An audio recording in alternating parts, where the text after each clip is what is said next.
kita akan membahas kejadian majemuk, yaitu saling lepas atau tidak lepas, dan apa perbedaannya dengan saling bebas atau tidak bebas.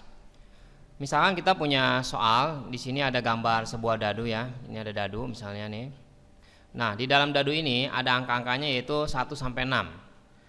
Misalkan ada soalnya, kita suruh mencari untuk yang A adalah kejadian ya. Kejadian dari mata dadu genap. Mata dadu genap. Dan kejadian yang B yaitu kejadian untuk mata dadunya prima. Ya. Kalau kita ditanya kejadian mata dadu genap, kita bisa menyebutkan anggotanya yaitu 2, 4, 6. Ya, kejadian mata dadu genap kita bisa menyebutnya 2, 4, 6. 2, 4, 6. Dan untuk prima pada dadu yaitu 2, 3, 5. Nah, jika ditanya berapa peluang kejadian untuk mata dadunya genap atau mata dadunya prima, ya.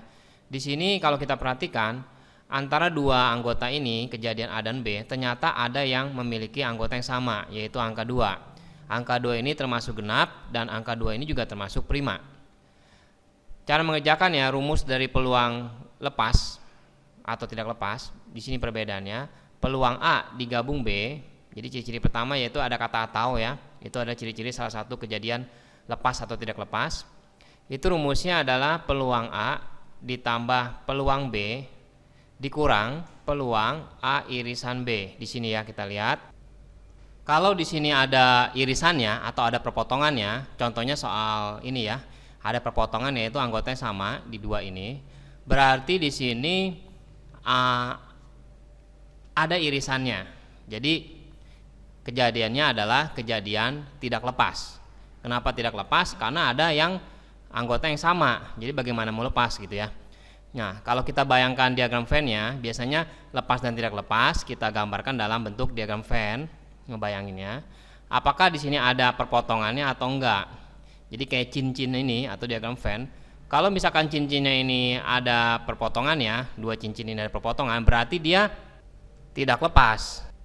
Untuk kejadian yang saling lepas, ini di sini tidak ada irisan. Jadi rumusnya hanya peluang A ditambah peluang B. Nah, bentuknya dia seperti ini. Jadi saling lepas di sini ya. Nah, gimana kalau misalkan dia saling bebas?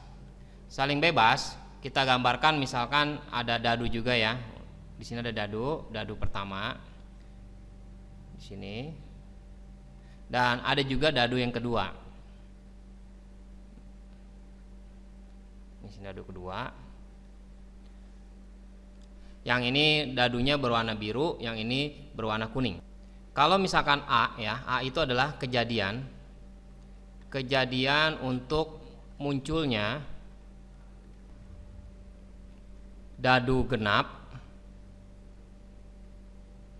pada biru ya, dadu genap pada yang warna biru dadunya. Terus yang B ini adalah kejadian dadunya dadu prima pada yang kuning. Soalnya sama ya, sama soal yang saling lepas, cuma perbedaannya ada warnanya ada dua, biru sama kuning. Kalau ini hanya sebuah dadu.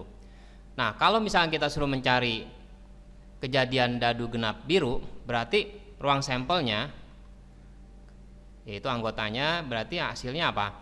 Kita mendapatkan 2, 4, 6 ya, tapi yang warna biru ya.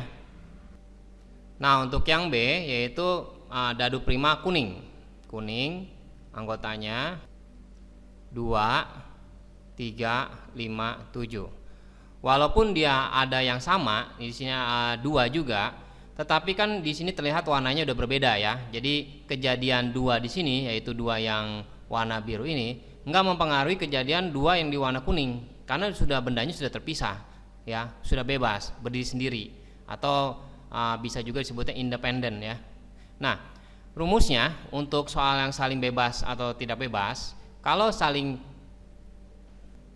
bebas, jadi peluang A irisan B ya, lambangnya dia irisan. Kalau dia tidak lepas atau lepas dia gabungan ya atau union. Di sini ditulis seperti ini ya, lambangnya U di sini ya. Nah, ini rumusnya peluang A dikali dengan peluang B ini adalah kejadian yang rumus untuk saling bebas. Nah, untuk yang tidak bebasnya gimana? Untuk yang tidak bebasnya itu kita hanya menggunakan tidak sama ya. Jadi kita hanya membuktikan itu bebas atau enggak ya, berarti ini tidak sama dia, tidak saling bebas.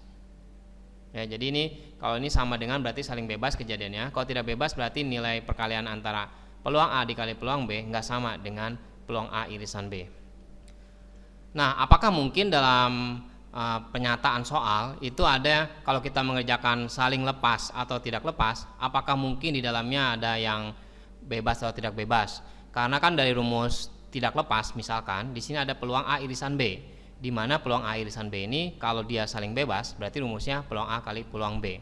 Mungkin saja dia bisa terjadi seperti itu ya, karena pengertian saling lepas tidak lepas, saling bebas tidak bebas itu bukan seperti kata misalkan kiri dan kanan gitu. Jadi kita bukan membandingkan kiri dan kanan, atau misalkan konsepnya ya seperti kiri dan kanan, atau misalkan min atau plus gitu. Jadi pernyataan ini lepas tidak lepas sama bebas tidak bebas itu jangan dianggap seperti dua hal yang berlawanan ya. Ini adalah pengertian yang berbeda.